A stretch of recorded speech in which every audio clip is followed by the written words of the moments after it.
The 2026 Evergreen State Kit is here, celebrating soccer throughout Washington State.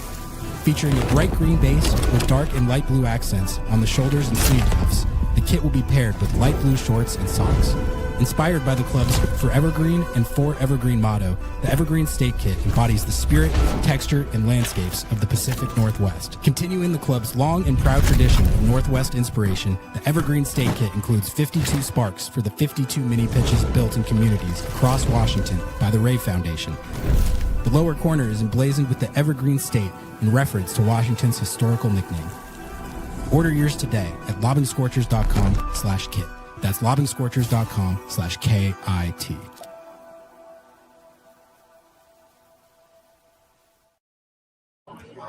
Good evening, everybody, and welcome to a very special live edition of Lobbing Scorchers. We are out here in Spokane at Flatstick Pub. In about 3 hours' time, it's going to be a very historic occasion. The Seattle Sounders are about to take on the Vancouver Whitecaps in Leg 2 of the Concacaf Champions Cup, round of 16. We're going to be hanging out at Flatstick with the people of Spokane. We're going to be previewing this match and talking some CCC and the Sounders' chances of advancing, 3-0 aggregate lead and all that. And we got Benji Wade here with us of the Spokane Soccer Show. He covers all things soccer in Spokane, as might be indicated by the title. And he's going to be giving us the lowdown on the soccer scene in Spokane and all that good stuff. So exciting stuff. Thank you to everyone who's here in the live audience. We got a nice little crowd here. Shout out. Noah, how are you feeling, man? We've been in Spokane for one night so far, and it was a good little journey up here. Game in a few hours. How you doing? I'm excited. This is a great place. Like just driving around here, I was like, I kind of want to jump in the river right now just for fun. It's probably a little cold, but that's what it is. And no tech difficulties. We saw it in chat. They thought, they can't pull it off. They can't pull off a live stream. We did it. I don't know if I would go as far as to say no tech difficulties. The PA system, that was a little bit of a curveball. Have we ever done that? We haven't done the PA system. We haven't done so PA sorry system. To the people in the building. So that took a little bit of tech, but yes, I did see the commentary before the show even started in our chat talking about how they didn't think we could do this. So we beat the odds, and it looks like the tech is functional, and we are live with audio. So that's a feat in itself. Let's get Benji in here. Benji, Spokane Soccer Show, thank you so much for joining us. To start, why don't you just give us the lowdown on Spokane Soccer Show and the type of stuff you do, the coverage you're doing of the soccer scene in Spokane. What do you guys get up to week after week covering soccer in Spokane? I cover all things soccer in the fine city of Spokane. That's how I introduce every episode of the show. Speaking of which, real quickly, it's not a tech difficulty. Sure. I thought it was going to be on YouTube and I was going to drop a link. It is. How do I get a link to this so that I can just put scroll it out over for to that supporters? live tab and you should be able to get I there. do not see a live episode. Here, I will text it to you right now. Beautiful. Okay. I am. How would I describe myself? I'm going to talk about everything as far as my perspective goes towards what's happening tonight as a long time, not a hater. I'm not going to say that. I think that's too strong. But I'm not an MLS person. That's fine. That's great. And so I have described what's going to happen tonight is I'm ready to be baptized. One of the Spokane Soccer Show listeners is here, sitting about 20 feet away. Can I get a scarf, Nicole Mullaby? Woo! I need some kit. I need something to wear to tonight's game. Oh, wow. Look you guys at that. You're going to have to talk to me about what I'm looking at. That is a Champion of Champions, which we're playing in right now, Concacaf Champions Cup. It is a Concacaf Champions Cup winning scarf right there. And the Seattle Sounders famously won Concacaf Champions Cup and they're famously the only 2022 team to ever do it, ever. No other team ever has ever done it. And no other MLS team has ever done it? No, just ever. Just ever. The only team to ever win CONCACAF Champions Cup. Seattle invented. Benji, tell us about the soccer scene in Spokane, because I feel like a lot of our audience probably doesn't know a heck of a lot about it. Obviously, you had Spokane Velocity come in a couple years ago, pro soccer in the city, which that was exciting. We went to, we were talking before we went live about how we went to the Ballard FC Spokane match a couple years ago, and it was a Memorial great time. Stadium, yeah. But what is the scene like out here? What kind of appetite have you found for the game in your time covering it? Well, my story, which I think relates a lot to people who live in Spokane, is that I have spent most of my certainly my adult life, paying attention to soccer that's happening like several thousand miles away in Europe. And when I found out that we were going to have professional teams coming to Spokane, I kind of lost my mind. And it's a long story. We don't have time for it. But I was a participant in the creation of the identities and all that other stuff for our 2 local professional teams, one in particular, Velocity FC. And I kind of just gave up everything else in my soccer life and even my just like sports consuming life to pay attention to the soccer that was happening it's like a 12-minute drive from my home in Spokane, Washington to our stadium. And I would say that from the start, it's just been, what's that expression? Drinking through a fire hose? Yeah. So much soccer because we, like, 2 teams were put in front of a local crowd in the same year, starting with Velocity and then Zephr, like a short 8 months later. Not even 8 months. So it's just been insane to try to keep up with. And of course, Velocity FC made a championship final in their first 2 years of existence as a USL League One team. So yeah, it's just been insanity.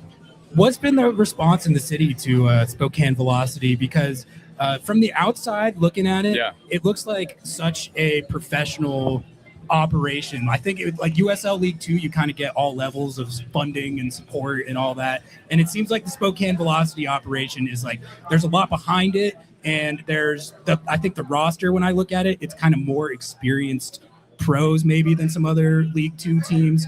Why do you think it's kind of, it seems like it's taken off in a way. Is that surprised you, the way it's taken off? It isn't, only because I've had so many conversations with ownership and their approach and their mentality about building both of these teams, that just as an example, I'll use the fact that we have like probably one of the 2 deepest squads in USL League One coming into this year. We just signed a goalkeeper. I was saying League 2, that's my bad. Oh yeah.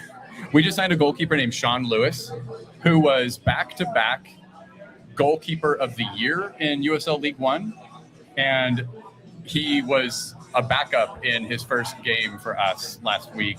And he'll probably, I'm guessing, it's a couple hours until Velocity play against VC Fusion in the Open Cup, but he'll probably start tonight. So from the start, I would say that this USL Spokane has just been committing resource, and they want to win. I mean, the fact that the Velocity FC made the championship final in League One back-to-back years, I think the first year it was more of a surprise. The second year it wasn't a surprise. I think we came in thinking we should win the Players' Shield, and we were disappointed not to. But still, winning back-to-back penalty kick shootouts at one stadium, the second one in particular against the Portland Hearts of Pine, was my favorite sports-going experience of my life. So I'm already trying to vamp so that I can send a link to people on Instagram for this show. But they have just been, USL Spokane, completely committed to winning. And we've also heard, and this is, at first I would hear this from the club, but now I hear it outside the club, that players want to come here because they can see how USL Spokane is going about things, that they not just want to field a competitive team, they want to have depth for, midweek games like tonight. And they're also really committed to like signing players that have like high character. So like character and competence is something like Lee Wiedman, the manager of Velocity FC, says a lot. And it kind of shows. I think all the players are very involved in the community. They're very good players. And yeah, I think right now, Velocity FC is front runners for League One this year in 2026. Who are kind of the star players and team leaders on the team this year who are kind of at the forefront of what the team has going on right now? It's a great question. And I think this year it's every position. Luis Heel, the captain, is probably the most experienced, I think, and capable, one of the most experienced and capable players throughout League One. But position 1 through 11, there's just a lot of really capable and experienced players. I think we lean a little older too. A lot of veterans that have been around. Andre Lewis, Jamaican international, who played with under 19 Jamaican team that beat a very historically great French team in, I can't remember what year that was. But there's a lot of players like that. And there's a couple of young players too, but yeah. Yeah, sorry, I was teching over I'm here. gonna I was tech for listening. just a You second, tech so really quick. I'm I gonna have vamp. You guys vamp so that I can okay, do that. beautiful. This is a classic Lobbing Scorchers moment. Pull up I think 30 minutes the tech before. has exceeded We've done it. expectations, Listen. in my opinion. I want to get your take, Ari, on playing games in Spokane. I was very high on this in general, bringing the Sounders to other cities, especially on the dry side, where you have people who will travel to Seattle for a majority of matches. This seems like something the Sounders should continue, and that's my personal take on it. I'm interested to hear what you have to say, because one of your takes originally was, I don't know. I don't know. Is this just, playing at a smaller stadium? Is this like, what's the vibe? Have you changed your mind there? Where are you at now? No, I kind of have. I think ordinarily it's not ideal to be playing a Concacaf Champions Cup home game in a venue that's not your actual home stadium or like functionally a home stadium like Starfire. And there's a vast distance between these two locations. Right. So I think, when I first heard about it, it's like, I think it's fine given the situation, but I think it's pretty unideal. But honestly, you kind of changed my mind on it when you went on your soapbox about how it's such an opportunity for the organization to expand the fan base and reach out to new fans and kind of be a part of a new community beyond the one that they're already ingrained with. So I think that's awesome, and I think there's a lot of potential for it. And I wouldn't mind continuing to have the team come out here for these games. Like, I think all things being equal, I would want CCC played at Lumen Field, but we know that is famously quite difficult at times. So given the circumstances, like I'm all about it at this point, especially kind of just being here and seeing the response and all the people that are out there. Like, I'm just excited to get to the stadium at this point and see what the atmosphere is like. We drove by it. We were like, okay, that looks pretty cool. Looks pretty sick. You are in for a treat. And sold out too. You were saying it's only the third time that it's sold out, correct? I think specifically for soccer, for yeah, soccer, I would say that the two home openers for each respective club, and then now. And it's like a place where this is both awesome and a challenge for the club. There's not a bad place to watch a game there. Yeah. So for the price of admission, any breezeway, any of the concourses around, you are right on top of the players on the pitch. Did you watch by chance yesterday? LAFC played against Alajuelense, which is a Costa Rican club. Oh. Literally, the entire stadium was shaking. It was bouncing up and down because it was packed. People were so into it. The environment was just incredible. Hell yeah. You think we're going to get that kind of vibe tonight? I think so. I mean, the fact that the stakes are what they are, I don't know I'd be very curious how many educated fans will be there tonight that have come over from the West Side or that are people in Spokane that really know the sport and know not only like when to cheer in terms of the context of a single match, but know kind of the context of like, dude, this team, I mentioned it on Instagram today, put 6 past Minnesota United over the weekend. They have Thomas Müller. One of the best to ever do it. Oh my God. Yeah. Like it is objectively hilarious that we're going to see a World Cup winner playing on a turf field in Spokane. Like, he did not sign up for that. That's not something that they told him he was going to have to do when he got to the Whitecaps. But yeah, welcome to MLS, buddy. What can you tell us about you said you're not much of an MLS guy. We're going to convert you tonight. Let's go. We're you guys want to get into this? Yeah, let's go. Let's go. Why not? I brought notes. He's got notes. Oh please. Boy. Here we go. You could fit my knowledge of Sounders FC on one of these pub napkins. Okay. However, I want to just get this out of the way. I'll bet that's still more than the two of you know about Velocity FC.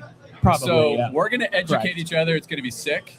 I am done making fun of the Sounders on my podcast. I'm done making fun of the MLS. Okay, there we go. I'm not done making fun of the MLS. I'm also not done making fun of the USL.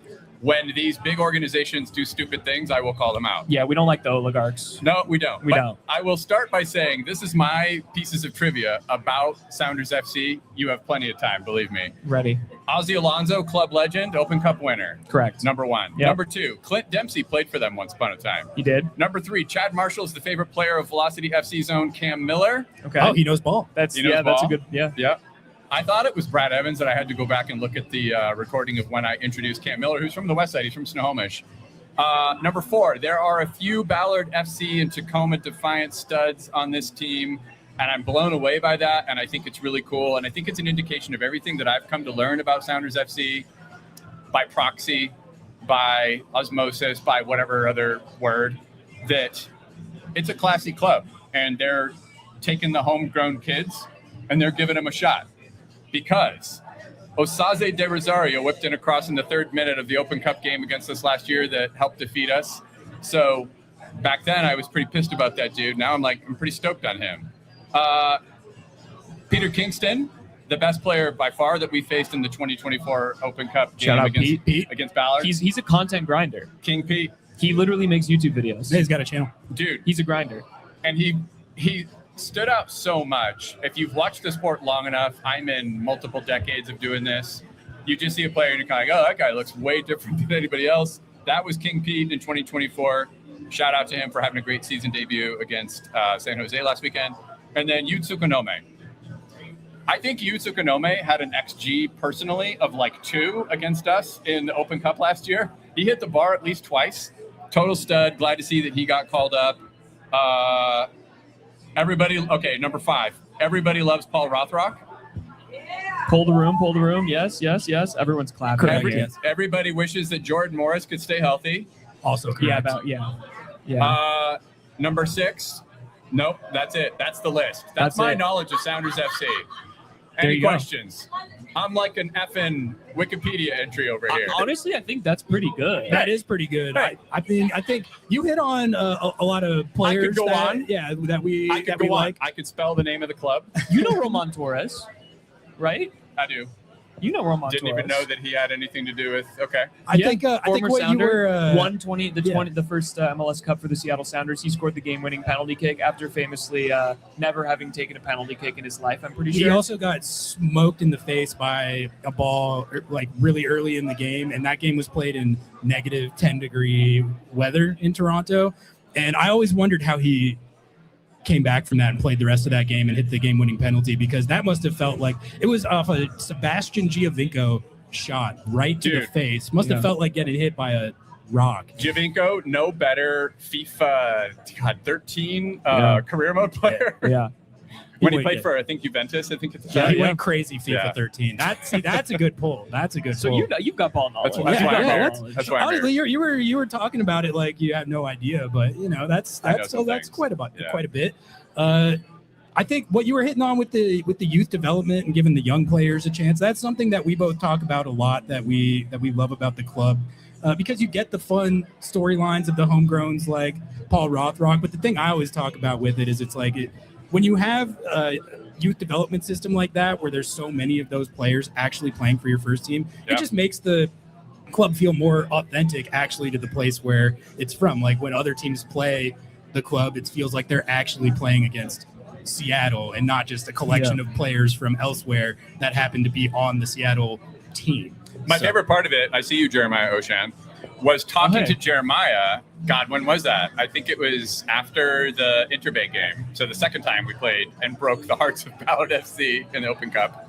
And you were like, the Sounders have a reputation for developing young players and giving them opportunities. And at that point, I had not seen it during my brief, at the time, foray into the Spokane Soccer Show. And now I'm talking to you and those 3 kids that I've seen play against Velocity FC for these, not semi-pro, I guess Ballard is, but that they are giving those kids a chance because they've all now played and worn the shirt. I think you've made an appearance, right?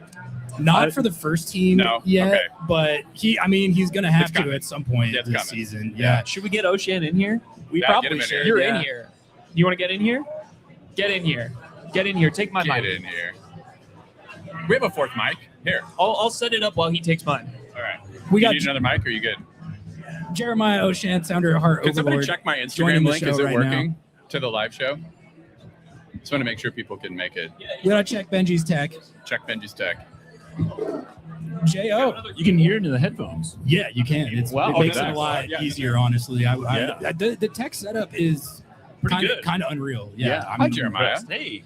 Looking good, my man. Thank you. We had to stop at Chili's on the way over. So I heard about that. I was disappointed in you. Why'd you come here?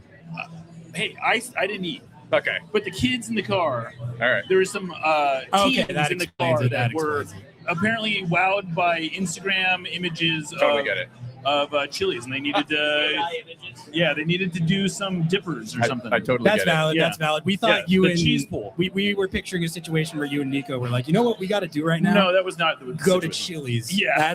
That's what we need to do. How are you feeling? A few hours time, leg 2, Concacaf Champions Cup, round of 16. I'll kick to you the question that Noah kicked to me earlier, which is, for me, in an ideal world, you wouldn't have to play a Concacaf Champions Cup game across the state. But now that we're out here and you see the scene and everything that's going on, how are you feeling just about that? Is this something that you think that the club can benefit from as far as expanding the fan base? And is this something that they should consider continuing to do if it goes well? We talked about this on my podcast the other day, where I love the idea of playing out here on a regular basis. I don't know from a practical standpoint if they can really do competitive games out here, because most of the tournaments have rules about where you can play your games, and you can't just play it wherever you want. But I do like the idea of opening it up a little bit and becoming more of Washington's team.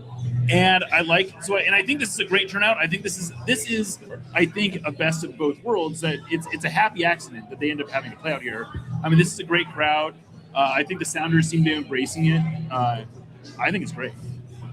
As for the game itself, 3-0 aggregate lead. But we were talking about how Vancouver just absolutely destroyed Minnesota United 6-0. That was a little bit of a comeback to reality moment for me, sure. Because I think, anyone who watched the stream from the car on our way back from Canada probably could see that we were juiced. I was absolutely flying on adrenaline. I was watching that back. I was like, wow, I was pretty lit right there. I was saying some stuff that On life. But then, after the dust settled and the Whitecaps beat Minnesota United 6-0, I was like, okay, this is still serious. This is not over. So how are you feeling about this one going into it? I think there was a line from Zephr yesterday at the presser where he said, look, we beat them 3-0. They're perfectly capable of beating us 3-0. Right. And so I think there is a reality check element of it. It's, of course, a little different when you don't have to chase it. The Sounders, I think the next goal is huge. I mean, that's not exactly the deepest analysis, but I think the team that scores next is going to feel really good about their chances of seeing it out. I said that to my buddy, my best friend, Phil, who's over from the West Side. Hey, Phil. I was like, I would selfishly love to see, I shouldn't even say this, I'm going to get killed.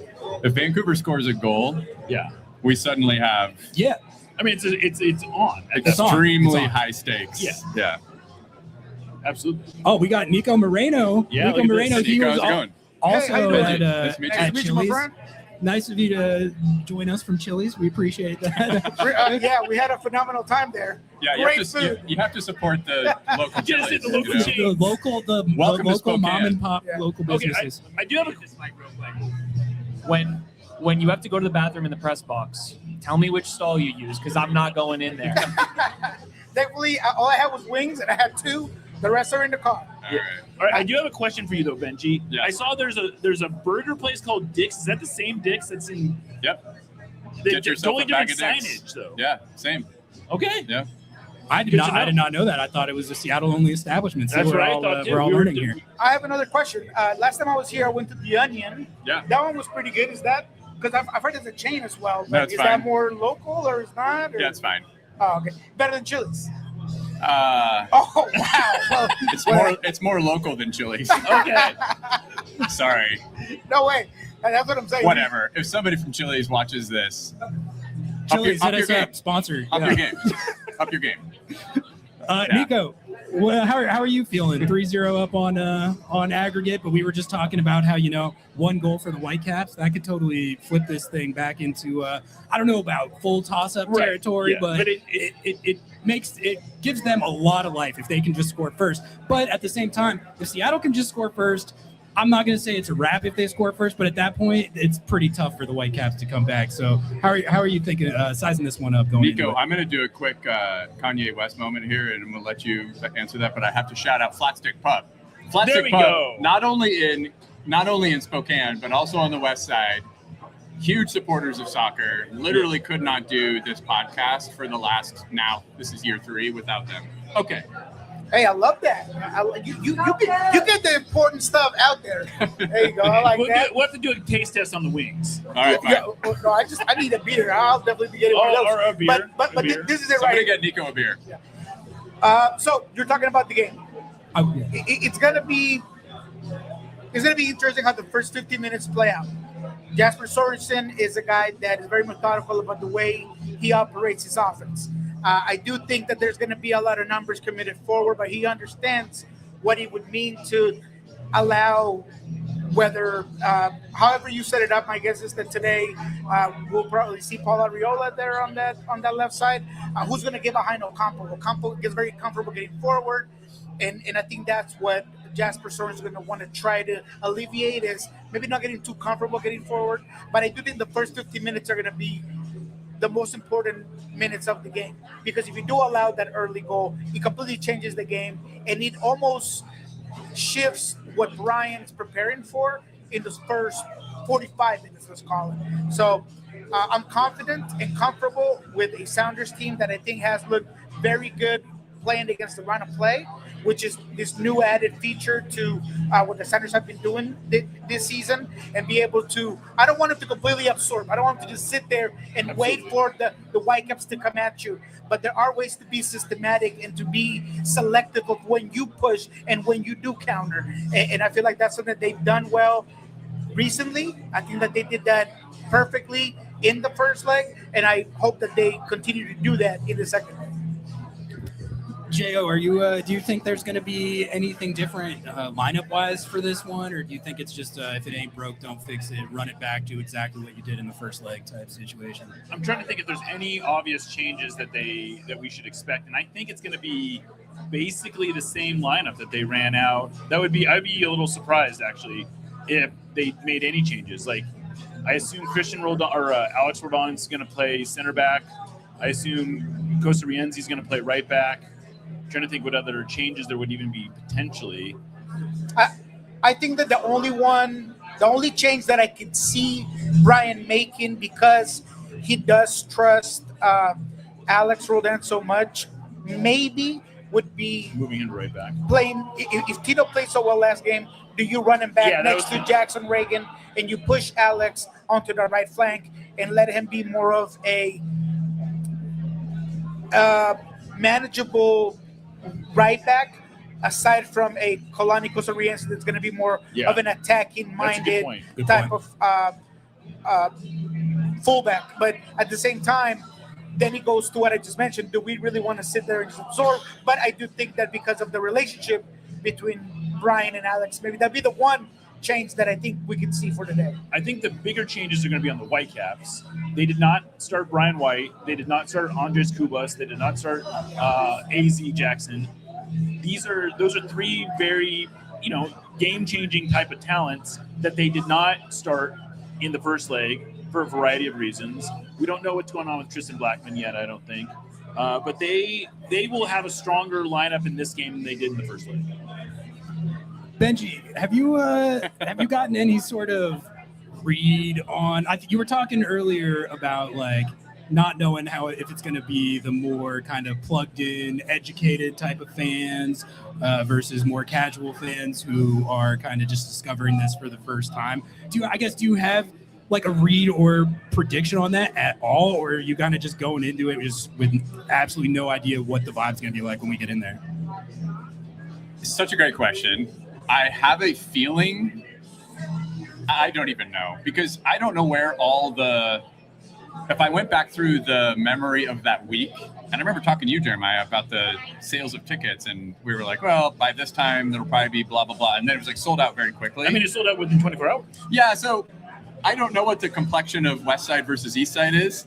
And that East Side crowd might be a lot of people that are Sounders supporters who know the game really well and know the club really well. I mean, I think, back to the point which I didn't get a chance to chime in on, and maybe this is a great time to do so, as far as this being an exploratory exercise that happened quite accidentally for Sounders FC, maybe it's a friendly, maybe it's not a a competitive fixture, but tonight will be a really good litmus test for what type of fan shows up. Absolutely. I will tell you this, even when you have, I think we didn't have the support we wanted at our semifinal win over Portland Hearts of Pine, which is the best sports going experience of my life. I wanted to beat that team so bad. Oh my God, for reasons. And I'd say there was like 2,500, 3,000 people there, but it felt insane. It was complete pandemonium when we scored an equalizer in 120 plus 48. We say that number a lot around here because that was when Nil Vignal scored an equalizer and we went to pens. But if it's anything like that and there's stakes, now that's going to be key. If it's comfortable for the Sounders, I mean, I don't think it's probably not going to be very raucous, but I don't know. What do you know? What do we know about the surface? How does it play? Did the ball spin a little bit quicker? Does it bounce a lot? Does anybody know anything about the way this stadium? I think it plays right. I think it plays right down the middle, and I'm going to be talking some complete nonsense here, but I think it was designed to emulate natural surface, and it is about as top of the line and expensive as you can get for an artificial surface, and they did that quite intentionally. I think somewhat in anticipation of an opportunity like this. So it's a really great pitch, and players like to play on it. I don't know if any player's ever going to tell you they would not prefer to play on grass, but as far as artificial surfaces go, it's really, I think it's wonderful for an artificial surface. And I think it plays like right down the middle. I don't think it's a particularly quick surface. The only time I've seen it quick, this weekend we had 35-degree temperatures and there were ice crystals on the pitch. It was a little nasty for Zephr FC, but then by the next day when Velocity played, it was fine. No, and I asked that because that is something that does come to mind of the players. Right before this trip, some of them, they asked, have you ever been there? Nope, I have no idea what it looks like, never touched it. So it wasn't that it was in their minds. However, I do think that the Sounders have an edge when it comes to an unknown surface. We heard Brian talk about playing at Starfire. That is an awful place to play. So right? is BC Place. Yeah, and so is BC Place. And that was my next point. BC Place is a hard place to play at. I hear constantly people being like, man, that place is awful, including some Sounder players. So I do feel like they have an edge in knowing how to play their game in abstract or unknown surfaces. So I do feel like it does seem to slow down more of Vancouver's game than the Sounders game. Benji, as far as the venue, One Spokane Stadium itself, and the viewing experience, you were saying earlier it's that the jewel of the city. It can get pretty electric in there. What specifically? Why is that? Like, what are the factors about it that make it so? I think it was just designed for exceptional visibility because of the concourses that surround the pitch. And again, I always say this, it's a little frustrating, I think, for USL Spokane for me to be saying this, but it's true. I don't care where you buy your ticket. The quote-unquote nosebleed, which I bought my season tickets, which is section 206, right below the press box. I call it the FIFA, like the telecam, whatever, if you know FIFA. You can see tactically like what each team's doing, their shape, etc. But then it looks exceptional. For anybody here, the part of this that I want to shout out at, for anybody here who's coming, like my friend Phil, who's been to Lumen many times to see Sounders, you will be closer to these players than probably you ever have been, unless you're like one of those rich people who sits close to the players or whatever. Or you've been to a game at Starfire. Right, exactly, yeah. So everything just feels very intimate. And the grandstand's wonderful. There isn't a bad place to view the game. Awesome. And can I just say I love that? I absolutely love that. Coming from South America, where you have a track and a 25 feet barbed wire fence to make sure nobody gets in. Yeah. It's kind of nice to be on top of the players and very European-like. The first seat of the bleacher, maybe not quite as close as I am to you right now, Niko. That's like what a throw-in is going to feel like on the touchline. Oh, you've got the touchline, you have the LED reader board, and then you've got a fan. You've got for us, typical game, it'd be the 509 Syndicate at the center circle. Yeah, so. Something just happened out there. There might have been looks like Nashville scored. Oh, no shot. Folks, let's Nashville go. SC has apparently equalized against Messi. No, and, they've gone ahead essentially. They've gone ahead? Well, because it's Road goals. Yeah, it's the Oh my road God. goal. Yeah. Oh my God. What minute is it?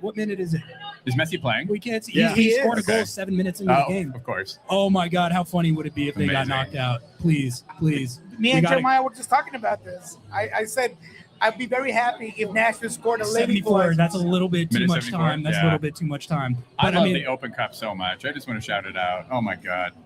absolutely. I was going to say before we got the By the- Inter Miami update, like Oh. those games at Starfire, the reason I love those games is Yeah. because of a lot of the stuff that you're describing being right on top of the field. It just makes for such a crazy atmosphere. Like the capacity is only 5K, but it may as well be 20K with the environment that it creates just because of how it's like structured.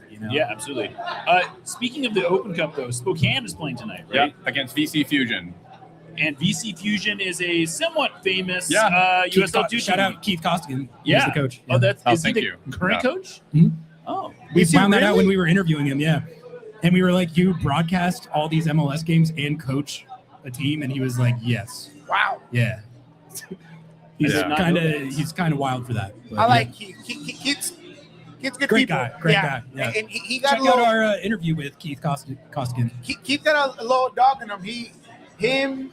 Jeremiah and I were out there for the CCC final in Mexico. Oh, yeah, that's right. And that was a hostile crowd for anybody with a Sounders logo or just looking American. And not only were we walking out together trying to, sun pops up, we're all gonna see what happens. But he goes in the Uber, stops it, and gets cash out of a random ATM near and I'm Colombian. I told him, like, you want me to watch your bag? Like, you are? No, I'm okay. I'm all right. He just walks by himself, gets the cash, and I'm like, oh, he's a real one. Yeah, that is the definition of having that dog in you. Isn't it funny that we're at a bar full of Sounders fans and supporters and it erupts in cheers when Nashville SC scores Exactly. against Inter Miami? Like that is good stuff. Nobody likes- Noah. Who scored it? It was an Espinoza absolute banger. Let's go. Oh man, you know what? That I'm okay with the Sounders not signing him, so he could do that. I was a proponent of going Okay, after drink. him in free agency, which I knew was like not going to happen. But now that he's trying to take down Messi in Champions Cup, I'm okay with it. The only people who like Inter Miami are the people who play for that team. I think I never want to talk too loudly about the possibility of a cup set. So Portland Hearts of Pine lost last night to Vermont Green. Did you see this? No, Yes, I did. And I was so ready to pounce. And I was like, you know what? I'm going to keep my powder dry until we Wait, did we talk about win. Dick's driving? yeah, We did. Yeah, I'm it's just this- reading chat here. What happened? I was They chatting. have with- it out here, and it's the same Yeah, thing, we have a but Dick's it's a hamburgers. different logo. Yeah, baby. different logo. Wait, it's a different. Oh, it's a different. Tim was saying, is it different? Oh, it's different. Okay, Okay. false. False prophets. Yeah. There's so many of them. We got fake news. I was thinking you were going to say false advertising. False profits works. false prophets. You No. know, we're a religious show here. We Famously.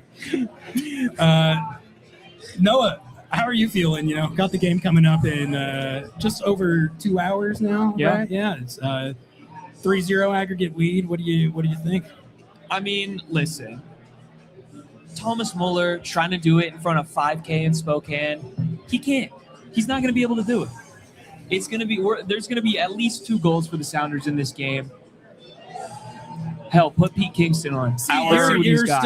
You're still got the confidence going, which I like that. I'm more the type of person that's like, Yeah, I don't like feeling like I'm jinxing something. this is me. Yeah, so but I appreciate the fact that you're just like, nah, they're gonna beat the Whitecaps, which is what you said before Leg 1, which you planted your flag on that, and I was not sure how great an idea that was. I'm and nothing then if not arrogant. and then it paid off.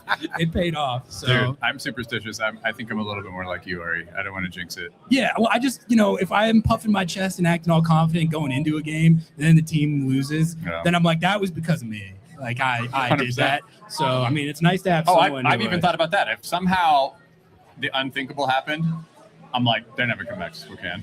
yeah. Yeah, I just think that anytime you take an early victory lap it Don't do it. puts you in a place where you shouldn't necessarily be. Like, why put yourself out there like that? So yes, the teams Cowardly, ahead. cowardly, I'm confident. cowardly. Wow. I'm very confident that the team is great. going to hold up great. But there's always that other possibility. But I do think that, let's say the worst happens early in the first. Yeah. 15 Let's minutes, talk about this. and Whitecaps come out, bam, a goal 5 minutes into the game. You do get scored on. I do think that there's enough experience on the field, and if there's going to be a key component today, at least on offense, is going to be through balls to the back of the defense, because they're going to hike in the confrontation line as high as they can. Exactly. They're going to press extremely high, and if there's an area where I think that Ferreira has excelled is in those pockets right before that line. And I think that if today, whether it's Osasa de Rosario getting more involved today, or that Paul Arriola connection, chemistry that we saw in that game in Vancouver, that's going to be a key today.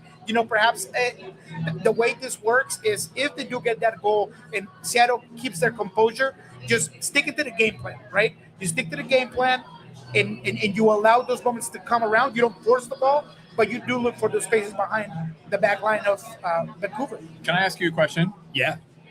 As the ignorant among us, first of all, can Thomas Müller, can he still pull the strings? A, but I also want to say our 509 Syndicate Supporters Group president, Jonathan Ehrenberg, has successfully stalked Thomas Müller. So Stalked him. Yep, restraining order pending. Okay. All right. So he might Sure. be a little off his game right now. Okay. Have you guys seen the movie The Fan with Wesley Snipes and Robert De Niro? Oh, yeah. Yeah. I think that's what Ehrenberg's doing right now. Oh, We Lord. do not encourage this chat, please. I'm kidding. No, Thomas Müller is the In sweetest a man video alive. game. He is. I will say that about him. He seems like we kind of talk about his value to their team Dude. in vibes as much as anything. 100%. But I will say he still Can he can still pull the do it? strings. Yeah. Yeah. He had. I Like think. an outlet pass, like play people in, like what's he Yeah. do? No. He definitely. I don't think he's washed or anything. Like he had 13 goal contributions for them after coming to the Oh, team wow. last year. A lot of them were penalties, as Noah He was likes a to penalty, point out. he's a penalty merchant. He was a penalty He's a merchant. penalty merchant. But Yeah. no, I think when I watch him play for them, I think he's still a very, very plus player on the got some field. Like, juice. yeah, he's got some juice. You can tell that he's got that world-class pedigree. He's like 37, so maybe not as much in his He doesn't younger look years. 37 though. No. I gotta be honest. Like of all of the old guys who play in this league, he You know what? doesn't really look that bad. I can't stand for this. I'm old, so don't be putting years Sorry. on him. He's Sorry, not all 30. The unks, He's not all 30. the unks in the league. Settle down. He's not 37 yet. He's not Hey, okay. look at this beer Oh, delivery. Wow, we got beers Shout at out to the my boy table. Nick Shark is right here, baby. Hey. It's my boy. What's up, Nick? There we Hey, go. man. Shout out, Nick. This is my Shout boy out, Nick. right Shout here. Hook it Shout up out. with the beer. He used to do some camera work for Pulso Shout out 3-4 Pulso years Sports. ago. But Nick has helped out the Spokane Soccer Show. oh, really? He's Oh, yeah. awesome. I love that guy. I was gonna say, Niko, you might need that again. Now that you're cooking up all these interviews, it's a great time to plug the João Paulo interview. If you haven't watched Coach's Corner yet, Oh, hell yeah. this Check guy. out Coach's Corner. Coach's check Corner. out the Keith Costigan interview. Check out the Will Bruin interview. If you haven't seen the interviews, go check out the interviews. We got a lot out there. Yeah. Now right we now. Lobbing Scorchers. I don't need nothing. We got the guys over here We with the do. big pockets. We do, bro, Bring yeah. in the production. We just stick our hand in Jeremiah's pocket. Exactly. We just go. We learned that strategy a long time ago. Yeah, exactly.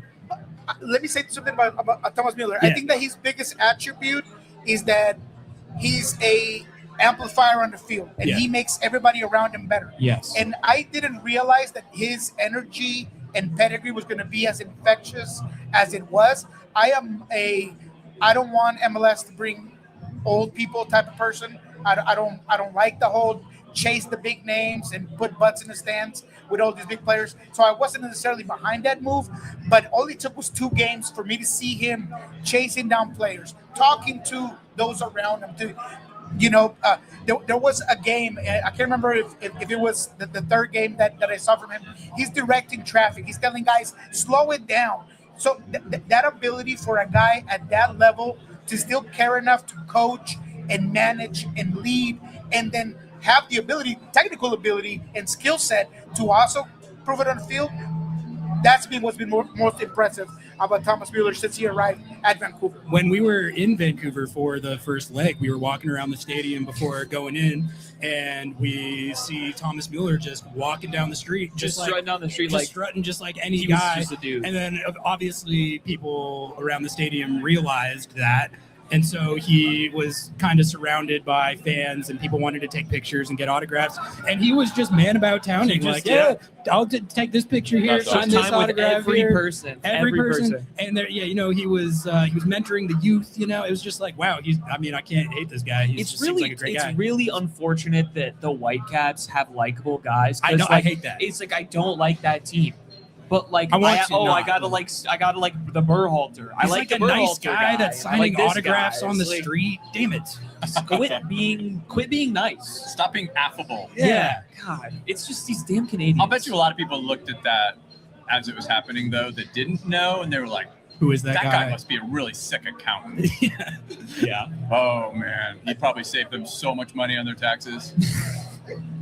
Just come on, Thomas Müller. I mean, even though my picture with my guy, Jonathan, with him last night, it's like, Jesus, that does not look like a professional soccer No, player. the fact that he's like a world-class elite athlete is He is kinda, ripped though. One of the best to ever do it. Yeah. Nico, what were you gonna? No, I was just thinking that as much as we do talk about the addition of Brian White today, that's going to be a tough matchup. I do think that this particular game is going to be determined with the midfielder battle between their pivots and our pivots. They got Cubas out there this time. Cubans is the one that was missing. Cubans is the more 6 type, the one that recovers, simplifies, that is very quick on turning the ball over. So last game, Burnell was found open. He found a lot of openings, a lot of pockets. He was able to transition with the ball with a little bit of We're about to have a easiness. special I don't guest. think that you get that today. And so that's going to be something that I want to watch today, is how much Andres Cubas and our pivots end up being that battle, and who wins that battle in midfield. Why did he not start in the first? I'm only saying this because I found out I see later, him. but he had a yellow card accumulation. We apparently have got a special guest joining the show right now, and I see who it is. Oh, God. I see who it is. This is a special guest indeed. Let's get him in here. Wait till you see this, folks. It is Brad Evans joining the show at Flatstick. Round of applause from the people. You love to see it. Brad, thank you so much for joining the show. Great to see you. How's it going? How are you feeling being in Spokane for a Seattle Hold on. Sounders Whose Champions computer Cup is this? game? That's That's mine. mine. into Don't read the chat. Then Don't going read the into chat. history. Chat. He's monitoring Brad? chat Yeah, now. totally. This was enough of a tech Look at battle this. to You set got, this up, is what so- you guys do. You search Brian Schmetzer quotes. Oh, Keith yeah. Costigan talk Seattle. Come up with something on your own. You got to check these Come tabs, on. Noah. Listen, we were clipping up all those highlights for our social media accounts, which you can follow at Lobbing Scorchers. So Oh my gosh, the social media plug. What's going on, guys? What's going on? You're We're in you're Spokane. in Spokane for a Seattle Sounders I know. Concacaf It's Champions amazing. Cup game. What do you think of that? I wish that I was playing now. That's how I feel, because this is, since 2009, right? It's such a momentous occasion. Talking to the fans that are here, like living in Spokane, how much it means to have a game that means something here is like, they are so stoked beyond belief, because we have to pay respect to them for consistently driving across, getting a hotel, staying the night, and then driving back. And this is the only way that we can really repay them, right? We can win cups, we can do everything with them, but until we have a game here that means something, this really just highlights what it means to be a Sounder. And I know that the guys have to be excited to be here. We've talked about how it kind of seems like an opportunity, a unique opportunity Who to are you actually looking at? Look at me, dude. to actually. I was trying to Why are face you the staring camera. at him? Trying to face the camera. He's for looking the at people, chat. but yeah. You're not having a conversation with them, talking to me. Okay. What was I even talking about? Now I don't remember. Okay, we were talking about how this was an opportunity to expand the fan base Yeah. in a unique way that they don't really have a chance to do it, like you said, playing a game here. Do you think that it could have that impact in sort of bringing in new fans into the I into the think. orbit that wouldn't otherwise? I mean, we could think huge here, and when we talk about the World Cup, it's about grabbing the younger generation, right, to bring them in. But Spokane already has high-level soccer, right, and you've got a lot of MLS X players. I mean, Ozzy owns a piece of the team here. You've got women's soccer as well at a high level, and you see like Luis Gil, right? I mean, he's a guy that did really well in Major League Soccer, who's plying his trade here, who chose to be here and continues to be successful. So they have a taste of it. So I hope that the Sounders show up and really fans can see what it's like to be in Major League Soccer, right? And it's really about the youth. So the kids are the most important thing. Yes, I respect everyone that's going to go to the game, but selfishly, I want a kid to show up. He watches, gets a taste, and gets that hunger, and then carries that on, and then hopefully we see them in a Sounders jersey in 15 years. That's the dream for me. Brad, you played with Roman Metanir, I'm assuming, No, who played for Minnesota United? no, No? Metanir. Huh. No. Why would I have played with him? Where? He played for Minnesota United? I didn't play for Minnesota. No. I mean, you see he was in the MLS. You played against or Yeah. Maybe. at the same time he played? Okay. I mean, He's dude, I've new been to MLS. retired for like 8 years. No, I know. It was a while ago. In No. 2019, I think Roman already stopped done. playing. Okay. Yeah. Oh, you've already done that? Yeah. Okay. Yeah, I don't remember him. He scored the first goal ever for Velocity FC. Oh, Reason to really? bring that up. Yeah. Oh, nice. Yeah. No, I didn't know. He was 33 at the No. time, but yeah. He got a little extra juice than I did. I was 32, hanging up the boots. Lucky guy. Brad, I have a hypothetical question for you. If you could put your player hat back on. It's always on. Yeah. So pretend you are playing in a Concacaf Champions Cup series, and after leg 1, 3-0 aggregate lead, Yeah. and then the next leg, you got to close out the series. You got 3 road goals on your opponent, but you still do have to close it out. What do you think? How would you be approaching The that mentality. situation? The mentality. If I was coming, I think, first of all, if the first team had played against San Jose, like really everyone, and had a tough game, I think I'd be thinking different going into this one. But the reality is Schmetz makes these changes. They make the changes based on metrics, who they're playing next, everything, the rotation, all the road games. And so for a player like Albert, for example, played a few minutes, really didn't really put in like a hard shift. So for those guys, this game is the one that mattered. So they don't care about San Jose. Yes, they got the result. Their whole point of resting them was for tonight, right? To come here to Spokane to close out this series, to advance to the next stage. When you walk in preseason, I mean, management has every single trophy that's on the board, and when you don't attain one, you got to knock it off, and you don't want to be the first ones to have to knock out Champions Cup, right? You don't want to have that early exit, and so that it means a lot to this club, and I know for the guys as well, they want to show up. There's money involved in it too, and whatever your motivation is, you have to get the job done. So for those guys, I think the motivation and the mentality is to come in here and win and put in a good showing, right? It's something different. It's something new. And you hope, I mean, with a 3-0 lead, you better believe that the Sounders should be able to close this one out.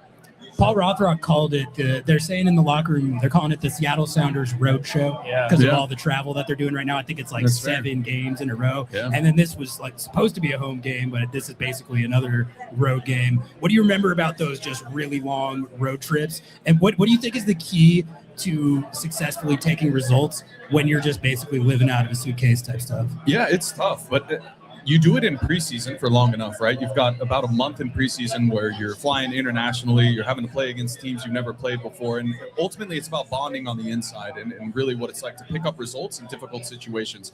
That's why the Sounders go to Europe for preseason. It's get guys uncomfortable, put them together in a place where it rained, it was hailing, it was windy, it was shit conditions in Spain, but can you still find results and be resilient and have fun in those situations? So if you're telling me you have to fly charter and go stay in a nice hotel and have good food and play an away game, now in this day and age isn't an excuse for these guys. They've got to put in the work and get it done, and it is the road show.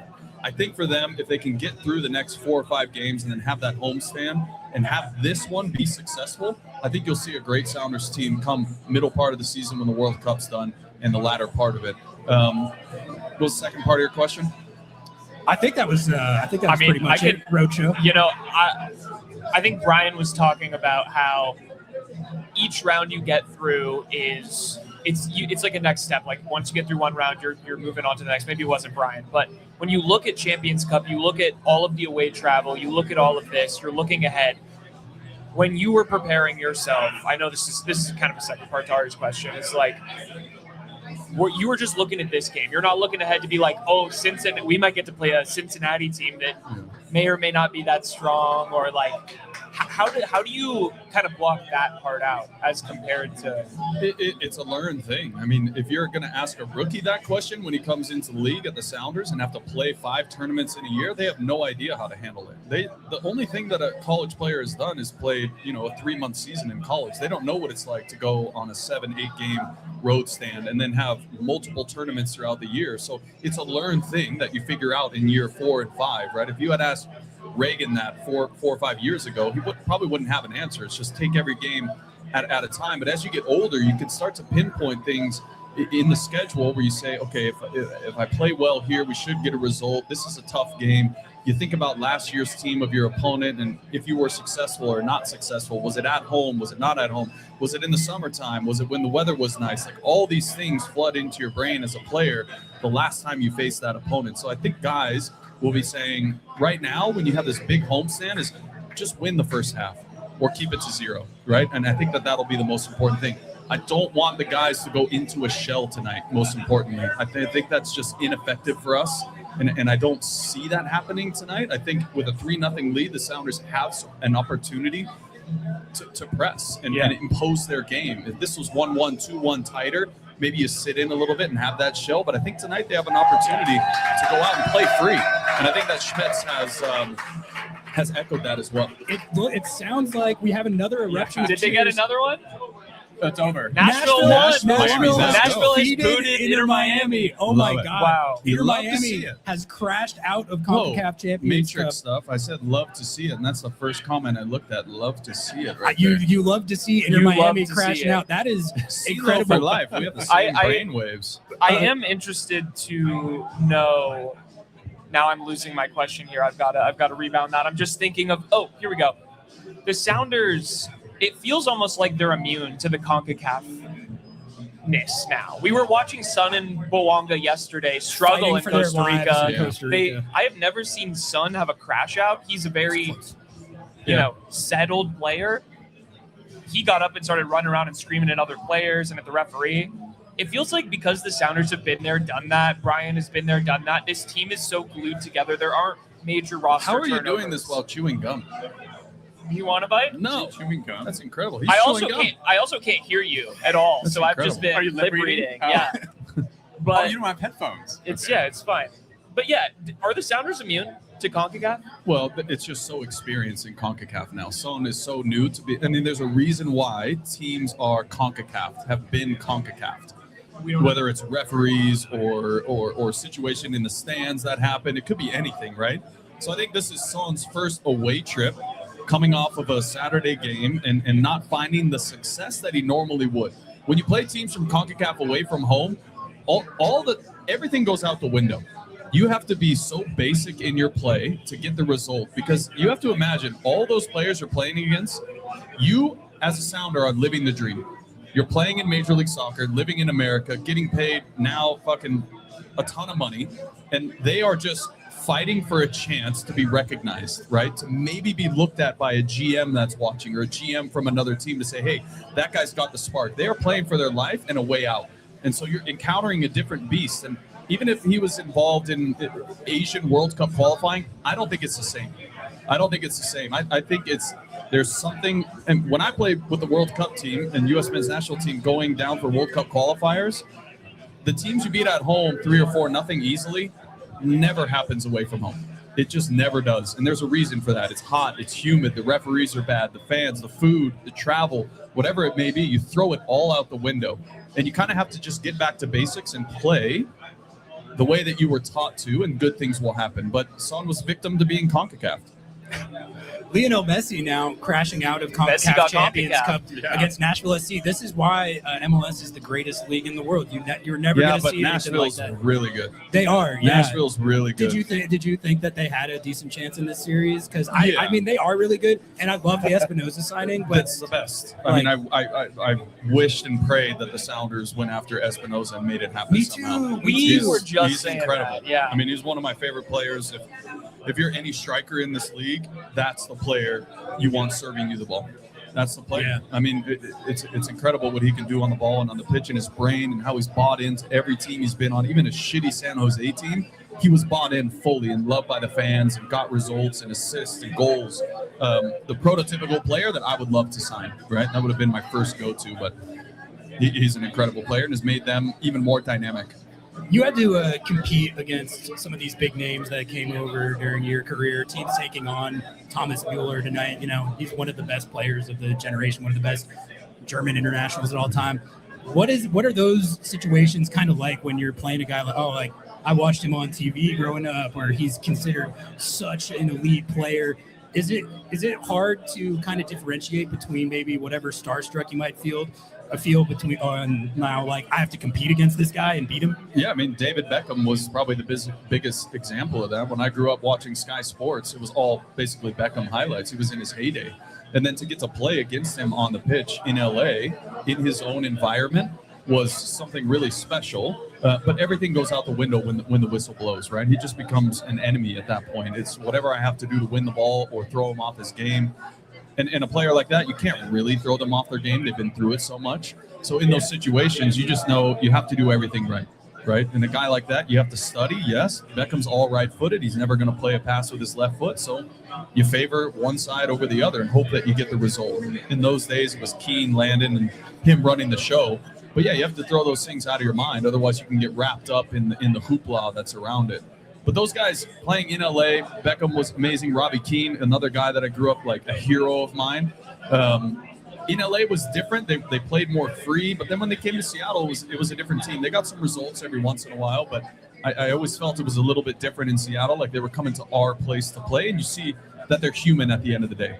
That yes, they would get results, but they weren't lopsided like they were in LA. And so I think you neutralize those things sometimes when we had home games, right? So I think, if Müller plays tonight, and I think a player like that is great because he's really enjoying his time playing here. And I think for him, this will be a great experience for him. I think this is something he's never really had before. Maybe 20 plus years ago when he was a youth player coming up. But playing in the Bundesliga, these opportunities don't come around that often. Maybe in the Polka Cup that they play there?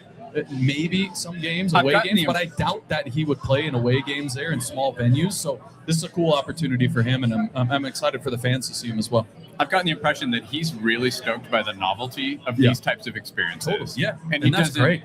Not only does he not begrudge it, he's embracing it. Yeah, embracing it. Like, I'm going to go play at a place where high school soccer's played with 5,000 in front of 5,000 people. It's great. It's a good point because not every big star like him comes over there and is like that. Like, can you imagine Blaise Kufo or Oba playing in the stadium? The attitude that would come out, there's just no way. No. Yeah. I think it's cool. Brian talks a lot about his NASL days, playing exhibition games in Yakima and all of that stuff. And like when I talk to him, honestly, I hear those stories more than I hear just any other regular game. This is not just a regular game. This is big for the club. Yeah. This is big for players in general. It's one you're going to remember. Yeah, it'll be one. Like we said, it's once now since 2009 that we played a game here. Right? Starfire is amazing. It was great. Yeah. Maybe if we get a great result, maybe this becomes the new Starfire. Who knows, right? We give homage and credit to the East Side fans, and it becomes a place that's tough to play for away teams. You can see it as a new home. Who knows?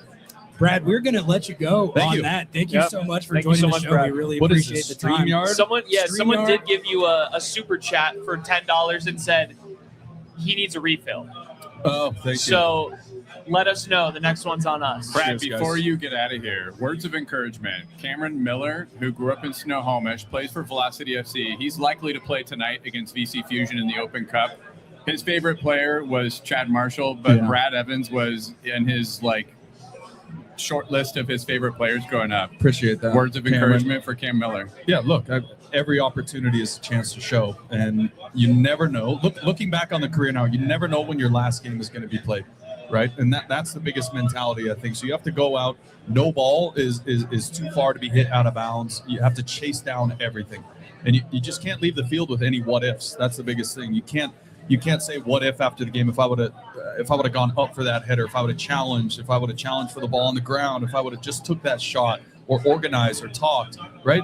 We're in games, we're all going to be okay the next day, no matter how much output we give. And so mentally, you have to give everything to the game, and it'll give back to you. Appreciate it, man. Brad Evans, special guest, joining the show. Thank you for the time, man. We really appreciate that. That was awesome. Should we get we got Niko or Jo back in here, or Do you want to get my non-Sounders ass out of here so some other people can chat? It's fine. No. I mean, you're Or I can be the interlocutor who asks some questions. that's also fine. You know? I mean, it looks like we got a 2-man panel right now. We're getting Noah back in here. I think All right. we're probably going to wrap up Yeah. relatively soon. Anyway, we were planning on about an hour, so yeah. What a great live show at Flatstick, though. Shout out to Flatstick for hosting us. This has been awesome. Shout out to everyone who. I'm down to swap out. Do it. Yeah. We're doing some panel gonna adjustments swap out. right now. Benji Wade, Yes. Spokane Soccer Show. Yeah, follow me on everyone, Spokane Soccer Show, Instagram, YouTube, wherever. everyone go follow them, show them some love, give them some support. It's covering all things Spokane soccer all the time. The best show doing it. And it looks like I'm a one-man panel right now. Can I get someone else? Can I get someone else on the panel with me? I'm flying solo right now.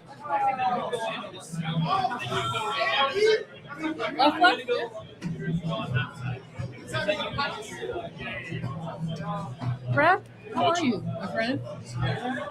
Sammy! Oh, Sammy Sounder is here too. Oh, we got Sammy the Sounder on the show. Yes. Wow. This is a fever dream show. Do you need a beer? Yeah? Oh, sorry. I haven't had one. It's fresh. Whoever. Go for it. You're good. One there. I'm good. I don't lie. I'm good. Cheers, Ashley. It's like a frat party here. I just got it handed to me. Somebody else could have already drank out of half of it. I can attest that it's fresh. It's fresh. It's from How Jeremiah. have you Good. How are you? been? Good. I'm gonna go. Are we on a commercial break right now? No, we're live. We'll do it live. Am I doing this? Yeah. Yeah. Then you can hear us all, hopefully. If you Yeah. need up or down, just let me know. Good. All right. Jeremiah, go for it. Yeah. So Leslie Gallimore, the GM of the Seattle Reign. How's it going out here? Good. I just walked by a big red wagon across the river through no snow. Right. It's like 60 degrees It's over here. 60. in It's Spokane. amazing. Beautiful. It's beautiful. Beautiful. I missed my time over visiting the Zags when I was at University of Washington, so it's been a little bit. Yeah. I'm excited to be back in Eastern Washington. So did you come out? How often were you guys out here when you were at UW? Probably every other year. Okay. We play them home and away every other year, so pretty consistently. And so you guys are going to be this is going to be your home for an extended period. A stint starting next Wednesday. We're here for a 3-game sprint for the third, fourth, and fifth game of the season. And how's the reception been? Within the club. Well, both, I guess, within the club, I would imagine there's maybe a little PTSD right now because I heard that, well, we'll get into that. Yeah. But, yeah, how has the reception been from the players, but also from the community? I think good. Our fans are anxious to see us at home at Lumen, of course. Yes. Our Seattle fans. But everyone is also really excited for the World Cup this summer. They get it, and for us, what an opportunity to extend our fan base, get in front of players, potential players, families, kids, soccer fans over here in Spokane, because there's a lot of them. It used to be Western Washington rivalry back in the day when the youth soccer was divided in half. So it's just exciting for us to be able to bring the NWSL here into the USL Stadium. And Spokane, Zephr, and Velocity have been great leading up to the games. They've been really gracious. Well, I feel like I would be remiss if I didn't take this opportunity to ask about this insane road trip that you guys just went through. Oh, my God. Where you were delayed going out. 5 hours on the tarmac in Seattle for de-icing and the snowstorm that hit Friday morning. Correct. And then you got delayed at the game. Well, let's talk about the fact from Seattle to Orlando is a 6-hour flight, so there's that. 6-hour flight. And so when did you get it? How long before the game did you guys get in? I don't want to falsely represent things. I was at the Seattle Sports Star Banquet Friday night. Okay. I did not fly with the team on Friday. Okay. I was only delayed an hour and a half on my flight going out Saturday morning. But the team got in late, I think 10 p.m., 11 p.m. It was like a 12-hour day for them on Friday. They trained on Saturday after sleeping in a little bit. And then I was there by the evening on Saturday. Everyone was in good spirits, ready for the season opener. We were looking at the weather report. Kicked off at 4 o'clock. Jess Fishlock, bless her heart, scored a goal. We got into halftime before the lightning struck. So we went in with a 1-0 lead. It was about a 2-hour delay. Second half started. We conceded a goal, Barbara Banda, and then our new signee, Brittany Ratcliffe, veteran player in the league, gets the game winner late in the 80th something minute, and that saved the trip. Because you get 3 points, there's a lot of things that can be forgiven. And bless our players and our coaching staff, and primarily our support staff and operational staff for just taking one thing at a time. We woke up at 4:45 Monday morning to a canceled Delta flight, and with no flights to be had. Airspace in Venezuela had been closed. TSA wasn't being paid. Miami had a huge backup, and there were lightning and weather delays from the storms that had hit the East Coast. It was a perfect storm of debacle. We found a charter. The charter pilots that were supposed to take us out on Monday night timed out trying to get out of Miami to Orlando. So it was a scramble for a hotel. Pilots still had to wait till 1 p.m. on Tuesday to be able to fly. They left, ended up leaving around 2 p.m. yesterday, got home last night at 8:30. But there was another wrinkle. You couldn't fly direct from. Oh no! They had to stop to refuel in Kansas City. Oh my god! So it was a 3-hour stop to refuel, 3-hour segment You for the probably players could have yesterday. driven back to Seattle in that amount of time. Yeah, I did not complain to the team about my 1-hour delay on Monday. No, on Monday night, you can't. Yeah. on Monday night at 8:00, I did hit the pillow about 3 a.m. Eastern time Monday night, but that was nothing compared to what they'd been through at all. So Whoever said being a professional soccer player is glamorous, you know? not so glamorous. We're working towards those every trip charters, but that's not quite happened yet. We're not there yet. We got to sell some more tickets to get to that point. But But you know, I guess this is all. I believe this is also the anniversary of the Reign Western New York Flash game that was played in the outfield of the Rochester Rhino Stadium. Oh gosh. And at least we have progressed from there, right? we have evolved. There's many ways that we have evolved, and our players are gritty. There's no better way to build resilience than to have a few obstacles thrown your way. And for people like Jess Fishlock, players like Jess Fishlock that have been in this league for 14 years, she can look back and she knows there's been an evolution. Their expectations have risen, the standards have risen. But there is definitely one thing in this world none of us can control, and that's the weather. I was going to say, shout out to Jess Fishlock for the goal, but also her documentation of this debacle. Yeah, on that was Instagram. one of the greatest. That was series to honestly follow. incredible content. Mood. She seems to be in as good a spirits as you can be in that type of situation. And being a great leader and a great example for our other players. You know, the culture is a great culture inside that locker room, and exemplified by players like Jess and at Laura's leadership. They manage, and again, our staff was doing everything they could along the way to make things right and make the next best choice. I think Laura's content was pretty good too. Same clothes, different airplane, different chair, different. We're in a different state, still not home. Somebody send a plane. They had a good humor about it. They got out and trained today in Seattle. We'll train again tomorrow and head to Portland right after training to play there on Friday, and then it's Spokane for three game stretch, and we're excited to be over here. So when are the games being played here? Great question. Next Wednesday. Okay. I think we go Wednesday, Saturday, Friday. If my recollection And is correct. are they staying out here the whole time, or are they going to go We're back? going to stay for the 2 games in a row, then we'll Okay. go back. The goal is to have our heads on home pillows and in our home, people and their dogs and their lives. And, Yeah. But we will stay from the Wednesday, Saturday game. We'll go back and then come back out for the last one. And then when do the Reign play their first game at Lumen on grass? I believe it's April 24th. Okay. Yeah, so it's after the FIFA break. Write it we'll down. have a home game. Yeah, write it down. And Lumen at the end of April.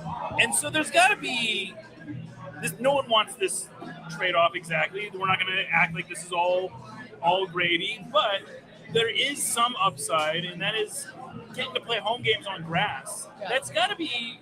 It got to be something, right? I think everyone's looking forward to that. Remember, we have the U.S. women playing Japan at Lumen also We're That's so right. excited. on the 14th of April, I believe. Hopefully we have some people in that roster. Hopefully they get on the field, get our fans really excited to see them in Reign jerseys right after that. So, all the exciting things happening in soccer, and we just love that the sport in general is really shining this year. I mean, there's going to be a spotlight put on the game.